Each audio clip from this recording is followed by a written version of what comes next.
दुआ करो मैं कोई रास्ता निकाल सकूं, तुम्हें भी देख सकूं और खुद को भी संभाल सकूं। नमस्कार, न्यूज 80 के खास शो राजनीति में आपका स्वागत है। आज हम बात करेंगे इस वक्त पूरे वेस्ट यूपी की सबसे चर्चित शामली जनपद के कैराना सीट की, जहां राष्ट्रीय लोकदल गठबंधन प्रत्याशी नाहिद हसन गए तो कैराना कोर्ट में अपना चुनावी ताना बाना बुनने, लेकिन पुलिस ने उन्हें उससे पहले ही हिरासत में ले लिया। देखिए कैराना की राजनीति पर हमारी ये खास रिपोर्ट। कैराना की राजनीति में यह पहली बार हुआ जब एक प्रत्याशी अपने पर्चे के लिए कैराना कोर्ट में पहुंचा और पुलिस ने उसे दबोचकर जेल भेज दिया। कैराना पुलिस ने दिन के दिन नाहिद हसन को कोर्ट में पेश किया और 14 दिन की न्यायिक हिरासत में देर शाम ही मुजफ्फरनगर जेल के लिए रवाना कर दिया। इसके बाद से कैराना सीट पर सियासत और गर्मा गई है। चलिए पहले आपको समझाते हैं कि आखिर किन किन मामलों में नाहिद हसन आरोपी हैं और कौन से मुकदमे में वो जेल भी जा चुके हैं। जनवरी 18 में नाहिद हसन और उनकी मां तबस्सुम बेग पर जमीन के बेनामे में धोखाधड़ी का आरोप लगाते हुए थाने में शिकायत दर्ज कराई गई थी। शिकायतकर्ता भी कैराना का ही रहने वाला था। इस मामले में 9 लोगों पर मुकदमा दर्ज हुआ था। जनवरी 2020 में विधायक नाहिद हसन की जमानत याचिका खारिज करते हुए कोर्ट ने उन्हें 14 दिन की न्यायिक हिरासत में भेज दिया था। इसी के साथ नाहिद हसन पर एक गैंगरेप पीड़िता के परिवार को धमकाने का भी आरोप था। बताया जाता है कि 29 जून 2018 को कैराना के विधायक नाहिद हसन ने मोबाइल पर धमकी देकर गैंगरेप से जुड़ा मुकदमा वापस लेने और जबरन समझौता करने का गैंगरेप पीड़िता पर दबाव बनाया था। इतना ही नहीं, पीड़ित परिवार को फर्जी मुकदमों में फंसाने तक की धमकी दी गई थी। ऐसे में सवाल यह खड़ा होता है कि क्या वाकई भाजपा अपनी प्रत्याशी मृगांका सिंह को जीत दिलाने के लिए विपक्ष के प्रत्याशी नाहिद हसन पर चुनावी खेल खेला है, या वाकई मुकदमों में घिरे नाहिद हसन का इस बार चुनावी माहौल मुश्किलों में पड़ गया है। क्योंकि इस बार अगर नाहिद हसन चुनाव से चूक गए तो उनके पिता से लेकर दादा तक की सियासी विरासत का समीकरण बनता बनता बिगड़ जाएगा। मैं योगी की तरह फर्जी मुकदमे में रोने वाला नहीं हूँ। विधायक जी जनता को क्या संदेश देना चाहते हैं? की जीत होगी, योगी की तरह रोने वाला नहीं हूँ।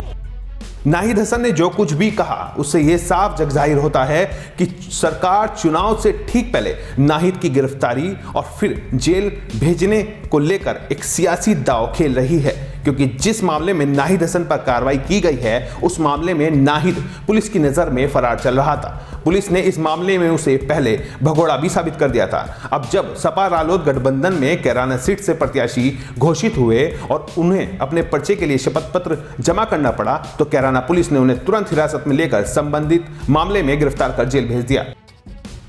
कैराना से विधायक नाहिद हसन मुनव्वर हसन के बेटे हैं। मुनव्वर हसन कैराना से 2 बार विधायक व 2 बार सांसद और एक बार राज्यसभा और विधान परिषद के सदस्य भी रह चुके हैं।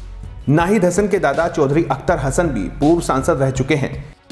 इस सीट पर हिंदू गुज्जरों की निष्ठा कलसियान चौपाल तो मुस्लिम गुज्जरों की चबूतरे पर कैराना की सियासत का ताना बाना बुना जाता है। अब ऐसे में जेल में बंद नाहिद हसन कैसे अपने पर्चे को भर पाएंगे और अपनी सियासी जमीन पर कब्जा जमाने में कामयाब होंगे, यह एक बड़ा सवाल है। क्योंकि नाहिद के प्रतिनिधि मनोज राणा की माने तो वो इस क्षेत्र में बहुत लोकप्रिय नेता हैं और यह सरकार उनको चुनाव लड़ने से रोकने का प्रयास कर रही है। नाहिद हसन एक बहुत लोकप्रिय विधायक है और नाहिद हसन की फैमिली बैकग्राउंड जो है वो जग जाहिर है। नाहिद हसन के बाबा जी सांसद रहे, उनके पिताजी मरहूम चौधरी मुनव्वर हसन जो है 4 सदनों में जाने का काम किया सबसे कम उम्र में, और गिनीज बुक ऑफ वर्ल्ड में उनका नाम है। उनकी माताजी 2 बार की सांसद। नाहिद हसन स्वयं 2 बार के विधायक हैं और तीसरी बात भी समाजवादी पार्टी ने उन पर जो है विश्वास अर्जित किया है। और उनके पीछे जो है केवल भारतीय जनता पार्टी जो है अपने आप को ये साबित करने के लिए कि हम लोग जो हैं मुस्लिम विरोधी हैं। केवल नाहिद हसन जो है एक लोकप्रिय विधायक हैं और भारतीय जनता पार्टी की जो मानसिकता है वो बहुत दूषित मानसिकता है। उनकी विचारधारा जो है वो बहुत तुच्छ विचारधारा है। वो एक गैंगस्टर की कार्रवाई की गई उनके खिलाफ, जो 2 बार का विधायक, एक बहुत लोकप्रिय विधायक है। अर्जी फर्जी मुकदमे लगा करके उन पर गैंगस्टर बनाई गई। नाहिद के दादा 1984 में चौधरी अख्तर हसन कांग्रेस के टिकट पर सांसद चुने गए। उनकी राजनीतिक विरासत उनके बेटे चौधरी मुनव्वर हसन ने संभाली और 1991 में पहली बार कैराना सीट से विधानसभा चुनाव लड़कर विधायक बने। तब उन्होंने हुकम सिंह को हराया था। इसके बाद 1993 में भी मुनव्वर हसन विधायक बने। 1996 में कैराना लोकसभा सीट से सपा से टिकट मिलने के बाद वो फिर 2004 में सपा रालोद गठबंधन के टिकट पर मुजफ्फरनगर से सांसद चुने गए। इसके अलावा राज्यसभा और विधानसभा परिषद के सदस्य भी रहे। लेकिन 10 दिसंबर 2008 में एक सड़क दुर्घटना के दौरान मुनव्वर हसन का इंतकाल हो गया, जिसके बाद वर्ष 2009 में मुनव्वर हसन की पत्नी तबस्सुम हसन बसपा के टिकट पर कैराना लोकसभा से सांसद चुनी गई।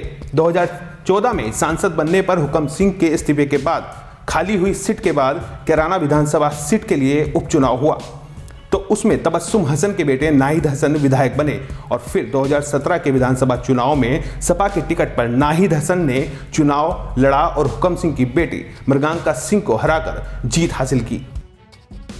विधानसभा चुनाव 2022 के चुनाव का बिगुल बज चुका है। ऐसे में कैराना विधानसभा सीट से बीजेपी प्रत्याशी मृगांका सिंह और जेल में बंद सपा रालोद गठबंधन के प्रत्याशी नाहिद हसन के बीच सियासत किस और अंगड़ाई लेगी, यह देखना दिलचस्प होगा। राजनीति के इस खास शो में आज के लिए बस इतना ही। मुझे दीजिए इजाजत। नमस्कार। फेसबुक और यूट्यूब के बाद अब आपका पसंदीदा चैनल न्यूज़ 18 डेली हंट पर भी फॉलो करें।